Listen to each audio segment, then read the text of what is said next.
Welcome to this module. In this module, we'll be speaking about the difference between print design and web design. I mean, design for print and design for web. There are very few differences between these two. The designs are the same, but the outputs are different. So we're going to start with the kind of output we use for print and the kind of output we use for web. So I'll start by defining the prints for the designs for prints, and then I'll define or state out what the design for web is. So print designs are created for physical formats like flyers, brochures, magazines, books, billboards, handouts, and all sorts. These are very easy to find everywhere we are. Even, I think in front of you now, you would have a print design around you or exactly in front of you. Meanwhile, web designs or designs for web are created for websites, for social media, for screens, for digital displays alongside others. These are the different kinds of formats for these different kinds of design. The other major difference between designs for print and designs for web is the color. For print materials, we use CMYK, that's cyan, magenta, yellow, and black. These are ideal colors for physical print materials. Meanwhile, for web, we use RGB, that's red, green, and blue. These colors are they're very optimized for screen display and lighting. So these are the two various colors we use. The moment you get deeper into it, you understand why these different color modes are available for your use. The other major difference between design for print and design for web is the resolution. The print design requires at least 300 dpi, dpi being dots per inch, to ensure sharpness. Meanwhile, for web, we can use 72 dpi or 92 dpi. It doesn't lose that much quality, but it makes the file size lower while retaining sharpness. So you need to consider these factors when you're designing for either this platform or that platform. Another difference between design for print and design for web is the dimension. When we're designing for print, we have very fixed dimensions.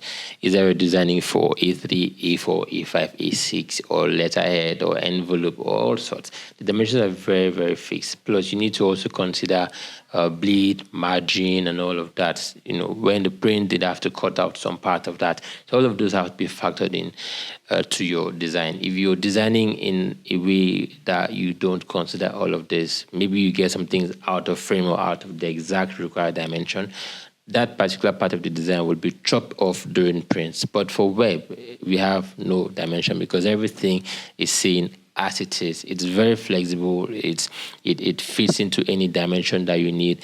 Whichever dimension you're designing on will be seen on the screen or on the platform that you're viewing it from. So these are the major difference, or this is the other difference between print and web. Meanwhile, web design requires no specific dimension. Basically, it's responsible to sizing. It adapts to any layout you give it. Portrait, landscape, wide, small, whatever it is you give to it or you want to use, yes, it will adapt to it. I think my last difference between design for print and design for web would be the file formats. For print, they are very strict with the file formats they receive.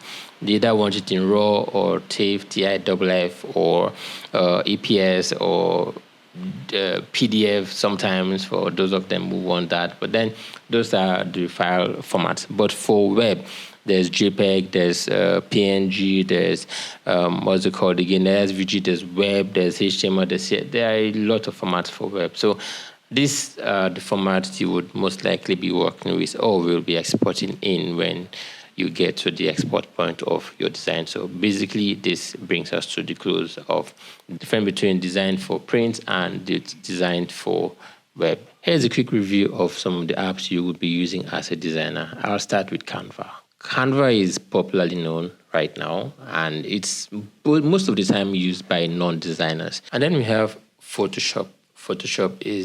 It has been around for years now, and that's the professional and standard way of designing. Photoshop is best for design manipulation, photo editing, web templates. It's also used for banner designs and then web graphics and mockups, alongside other things.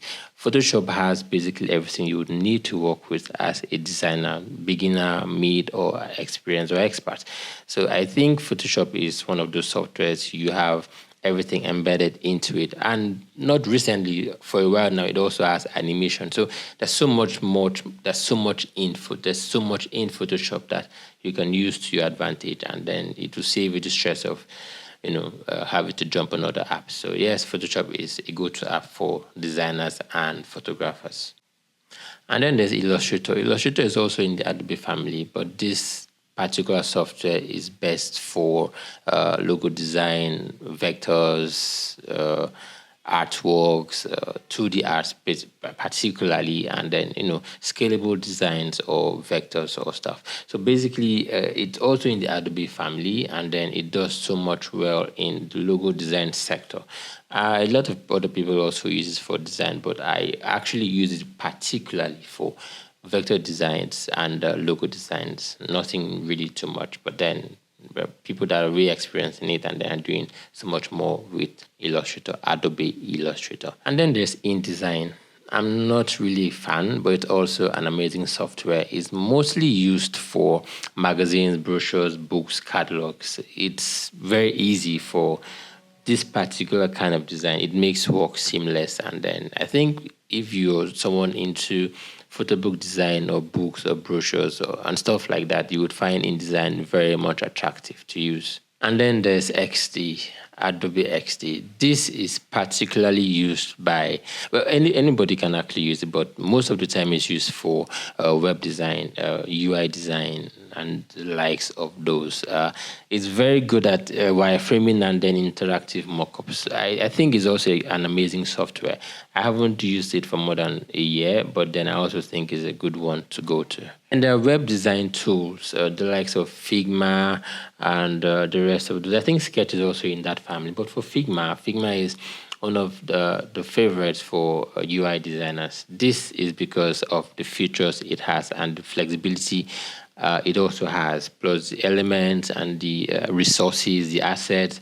There's so many other reasons why Figma is a go-to app for web designers particularly. I don't think anybody would, okay, I wouldn't say that, but yes, Figma is a go-to app for web designers because of its numerous assets for web designs.